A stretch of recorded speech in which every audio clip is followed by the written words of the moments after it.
PM મોદીના વડનગરમાં મળ્યું માનવ કંકાલ.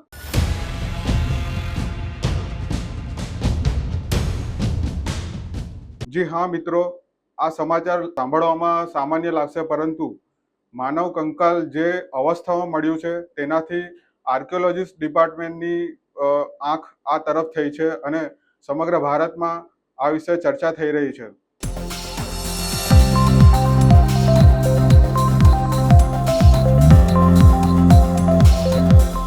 નમસ્કાર, હું છું રાહુલ. હોટલાઇન ન્યૂઝના સમાચારોમાં તમારું સ્વાગત છે. જી હા, ફરી વડનગર હાલ સમાચારોમાં આવ્યું છે અને એનું કારણ છે એક માનવ કંકાલ. જે માનવ કંકાલ મળી આવ્યું છે તે કોઈ સામાન્ય માનવ કંકાલ નહીં, પરંતુ કોઈ ચોક્કસ હિન્દુ કે બૌદ્ધ ધર્મ સાથે એને જોડવામાં આવી રહ્યું છે, કારણ કે આ માનવ કંકાલ એક યોગ સમાધિ મુદ્રામાં મળી આવ્યું છે. ત્યારે ફરી મોદીનું વડનગર હાલ ચર્ચામાં આવ્યું છે.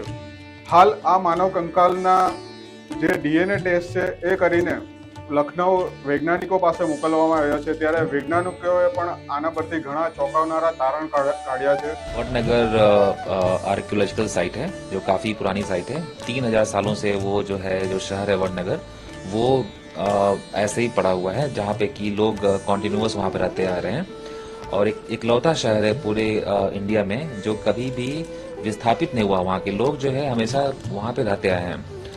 तो वहाँ पे खुदाई के दौरान हमें एक समाधि लिए हुए एक अस्थि मिली, पूरी की पूरी पूर्ण अस्थि थी और इसमें हम लोगों ने जो है जो आर्कियोलॉजिकल फाइंडिंग थी ये बताया, उससे कंफर्म हुआ कि कोई एक प्रीस्टी स्टेटस का इंसान जिसको कि वहाँ पे समाधि वाले पोज में उनको जो है बरी किया गया है।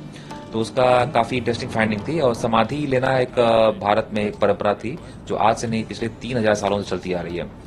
और हमें जो हड्डियाँ मिली काफ़ी अच्छी कंडीशन में थी। हमने उनका डीएनए आइसोलेशन किया और फिर उनकी डीएनए प्रोफाइलिंग की और फिर वहाँ पूरे इंडिया के लोगों से मैच भी कराया, डिफरेंट स्टेट्स के लोगों से मैच कराया और फिर ये हमें जानकारी हासिल मिली कि जो है जो मैचिंग है वो गुजरात के लोगों से ज़्यादा मैच कर रही है। और जबकि और जो हड्डियाँ मिली हैं और स्थानों से वो उनकी जो है मैचिंग गुजरात से नहीं हो रही है, कुछ और स्टेट से हो रही है। और जो समाधि लेने की जो प्रक्रिया थी और जो एक प्रैक्टिस था वो गुजरात में काफ़ी कॉमन था।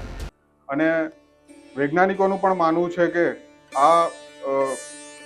આ હાડપિંજર જે મળી આવ્યું છે તે 1200 વર્ષ જૂનું છે અને વડનગર હાલ આના કારણે સમાચારોમાં આવ્યું છે, કારણ કે વડનગરને પણ 3000 વર્ષ જૂનું માનવામાં આવી રહ્યું છે. हम लोग साइंटिफिक कम्युनिटी के लोग हैं, तो हम लोग उस पे हम जो है बिल्कुल अनबायस्ड होकर काम करते हैं और काफ़ी इंटरेस्टिंग फाइंडिंग थी, तो हमने जो है काफ़ी मेहनत से इस पर काम किया और डीएनए की पूरी प्रोफाइलिंग हो चुकी है। पब्लिकेशन में जल्दी इस पर आ जाएगा फुल रिपोर्ट, बट अभी मैं इतना ही बता सकता हूँ कि ये गुजरात के लोगों से मैच कर रही है। जो गुजराती लोग होते हैं उसमें गुजराती बनिया भी आएंगे, गुजराती उसमें ब्राह्मण भी आएंगे, गुजराती क्षत्रिय भी हैं, उनके लोगों से ज़्यादा मैच कर रही है। फर्दर डिटेल जो है हम अपने जो है जो पूरा रिपोर्ट होगा उसमें पब्लिश करेंगे, किस पर्टिकुलर कम्युनिटी से ज़्यादा क्लोज है। लेकिन जो समाधि का जो प्रक्रिया था वो गुजरातियों में काफ़ी कॉमन था, क्योंकि हमें एक साइट के एक्सकवेशन में मिल रही है, तो हम अगर और भी एक्सकवेशन करेंगे तो हमें और भी जगहों में मिलेगा।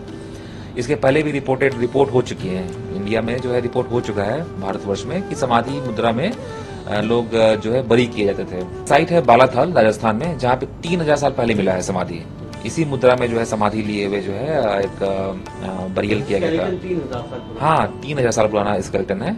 तो समाधि की प्रक्रिया एटलीस्ट कम से कम 3000 साल पुराना है हिंदुस्तान में, और भी पीछे जा सकता है, और भी हम खुदाई करेंगे तो और भी हमें इस तरह के सैंपल मिल सकते हैं। પ્રધાનમંત્રી નરેન્દ્ર મોદીનું જન્મસ્થળ ફરી એકવાર હેડલાઇનમાં છે, કારણ કે વડનગરમાં 1200 વર્ષથી વધુ જૂનું માનવ હાડપિંજર મળી આવ્યું છે. યોગ મુદ્રામાં મળેલા આ હાડપિંજરે એએસઆઈને કુતૂહલથી ભરી દીધું. એવું માનવામાં આવે છે કે કોઈ સંતે જીવતા રહીને યોગ મુદ્રામાં સમાધિ પ્રાપ્ત કરી હશે. ડીએનએ ટેસ્ટમાં ઘણા ચોંકાવનારા ખુલાસા થયા છે. આ પુરુષ હાડપિંજરની કાર્બન ડેટિંગ પણ કરવામાં આવી રહી છે. પીએમ મોદીનું જન્મસ્થળ અનાદિ અનંત વડનગર તરીકે વિકાસ પામી રહ્યું છે.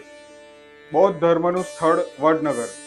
વડનગર ખાતે ખોડગામ દરમિયાન યોગ મુદ્રામાં એક હાડપિંજર મળી આવ્યું છે. આનાથી ભૂસ્તર શાસ્ત્રીઓમાં ઉત્સાહ ભરાઈ ગયો છે. તે 1200 વર્ષથી વધુ જૂનું હોવાનું બહાર આવ્યું છે. વડનગરમાં અત્યાર સુધી થયેલા ખોદકામમાં પ્રાચીન સમયમાં તે એક મુખ્ય બૌદ્ધ સ્થળ હોવાનો પુરાવા મળ્યા છે. પીએમ મોદીના વડનગરમાં મળી આવેલા માનવ કંકાલથી હાલ વડનગર કેટલું જૂનું છે એવા પણ પ્રશ્નો ઉપસ્થિત થઈ રહ્યા છે. આ દ્રશ્ય વડાપ્રધાન નરેન્દ્ર મોદીના મહેસાણા જિલ્લાના વડનગર ગામનું છે. PM Modi Vadnagar railway station પર જ ચા વેચતા હતા. એએસઆઈ ઘણા સમયથી પીએમ મોદીના ગામમાં ખોદકામ કરી રહ્યું છે. વડનગર સેંકડો વર્ષ જૂનું હોવાના પુરાવા મળ્યા બાદ અહીં એક સંગ્રહાલય પણ બનાવવામાં આવ્યું છે. વડનગરનું કીર્તિ તોરણ એક પર્યટક સ્થળ તરીકે ઉભરી આવ્યું છે. આને એએસઆઈ દ્વારા સાચવવામાં આવ્યું છે. વડનગરનું હાટકેશ્વર મહાદેવ મંદિર પણ ખૂબ જૂનું છે. ગુજરાત અને કેન્દ્ર સરકારની જાળવણીના કારણે વડનગરમાં નવી પેઢીનો રસ વધ્યો છે. દેશભરમાંથી પસંદગીના વિદ્યાર્થીઓ પીએમ મોદીના જન્મસ્થળ પર પહોંચી રહ્યા છે. ત્યારે એક સાંસ્કૃતિક શનિવાર કાર્યક્રમ પણ શરૂ કરવામાં આવ્યો છે.